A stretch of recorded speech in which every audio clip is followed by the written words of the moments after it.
Hello friends Annapurna छुंक को आपण मानक पुणी थे स्वागत मुझे नहीं आसी आपण छुआपाई आ गोटे नुआ रेसिपी जोटा कि हूँ 6 मंथ बेबी मानक आपण मैंने यहाँ 6 मंथ रू स्टार्ट करके 8-9 मंथ पर्यंत आराम से दे पारे। तो चलतु रेसिपीटार नाटा मुझे कहीदे यहीटा हूँ पम्पकिन प्यूरी बा बोईतालुर जो सिझाटा ठीक अच्छे आपण मैंने छुआ को जो 6 मास आरंभ में विभिन्न प्रकार सिझा खाद्य दियंती जेमितिक सी हूँ परिवा सिझा ना तो फलर सिझा। तो मुझे आपण मानक जमी कही डे वाइज मुझे सहित ये रूटीन गुड़ाक शेयर करुच्ची आपण मानक डे 15 पर्यंत मु रेसिपी कहीदी यहाँ आज हूँ डे 16, 17, 18 रेसिपी आपण मैंने ये 3 दिन करके छुआ मानक कंटिन्यू भाव में ये सिझा गुड़िक देपारे। तो ये देखिपे यही रेसिपी पाई मु नहीं गोटे छोट बोईतालुर पीस जोटा कि से बहुत भल आउ यहाँ खाइबा द्वारा से ना कन्स्टिपेशन प्रॉब्लम होता है ना पेटर किसी प्रॉब्लम होता है आउ आराम से सेटा हजम कर दियंती छुआ माने। तो फ्रेंड्स देखिपे यहाँ को मुझे फास्ट भल भाव में क्लीन कर नौची। प्रथमे तो मु यार जो चोपाटा को छड़े नहीं तापर या भल भाव में काटिकी जो पार्ट गुड़ाक दरकार नहीं फोपाड़ देवी जमीक मंजी अंश गुड़ाक मुझे यूज करनी एथिरे। तो से एगुड़ाक काटिकी फोपाड़ी देवी आउे यहाँ को एमती छोट छोट पीस करके काटिनेबी। जेहेतु 6 मासर छुआ खाइब ना सी 3 किंबा 4 स्पून ही खाइब तो ता अनुसार आपण मैंने क्वांटिटी नेबे।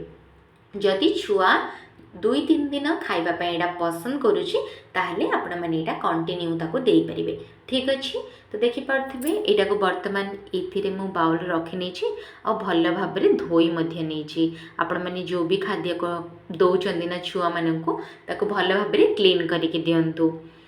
मोर रेसिपीर आज ये जो रेसिपीटा आपण मानक बहुत इजी आउ सहज मु जहाँ भी माँ मानक रेसिपी शेयर करी चेष्टा करे जे सहज रेसिपी दबापाई जोटारे कि सेमाने छुआ मानक दबापाई सेमानकु इजी हबो। तापरे एठी नेक्स्ट देखि परथिबे मु प्रेशर कुकर रे एटा को पकै देथली आउ गोटे रु 2टा व्हिसिल देला परे मोर रेडी हो गला ये जो सिझाटा। ठीक अच्छे तापरे ही या गोटे बाउल को मु बाहर करने भी ठंडा करिया पई जेतेबेले एटा ठंडा हे जिवो ना अल्प टिके जस्ट उषुम थिबो सेतेबेले आपण माने देबे पूरा कंप्लीट ठंडा करबेनी कि पूरा गरम थिला बेले मध्ये देबेनी। तो देखिपे ये मु बाउल रे बर्तमान यहाँ को बाहर कर नेली आउ नेक्स्ट प्रोसेस रे ये मुझे मैश करदेवी। आपण मैंने देखिपे जेते कि लिक्विड ता भितर थिला सेटा आपे आपे बाहरी आछि आउ जदि आपण मानक दरकार पड़े जो पानीटा सिझेइथिले ना सेही पानीटा ही एथिरे देबे माने आपण माने जो फुटा पानीटा यूज करछन सबुतरे चाहिले सेटा मध्य देई परिबे किंबा जदि चाहुचंदी आपण क्षीर दवापाई जमीक माँ क्षीर दवापाई ना तो फॉर्मूला मिल्क आड करी दवापाई तो आपड़ से ऑप्शन रे अच्छी आपण मैंने जहाँ चाहिए से मिक्स करके दे पारे।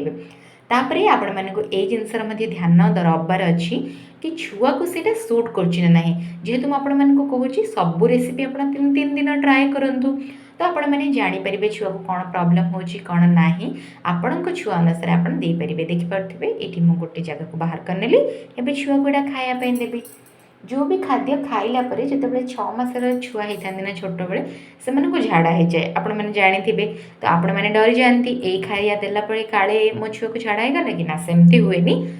जो भी खाद्य देले से हजम करने किसी दिन टाइम लगी थाए आउ सेटा से सहित एडजस्ट होगापी टाइम लगी थाए। तो आपण मैंने 3 ରୁ 4 दिन देला जानीपारे से कौ खाद्य सूट करोड़ा ना तो आपण मैंने कंटिन्यू भाव में दे पारे। हो फ्रेंड्स आज वीडियो आपण मानक हेल्पफुल होइथिबो आपण मानक फ्रेंड्स फैमिली सहित ये रेसिपी गुड़ाक शेयर करेंगे जार छोट छुआ अच्छी और जानी पारना कौन खाया दबार अच्छी। और जदि वीडियोटा भल लगिला मो चैनल को सब्सक्राइब करदेवे वीडियोटा को लाइक शेयर करने को जमार भूलें। एमती ही नुआ नुआ रेसिपी छोट छुआ मानक मु बहुत जल्दी नहीं आसबि आउ होप आपण मानक पसंद आसुथबो। जदि पसंद आछे ताले मते आपण माने कमेंट रे मते जणाई परिबे। जदि किछि डाउट अछि ताहाले मते आपण माने मते कमेंट सेक्शन रे जणाई परिबे।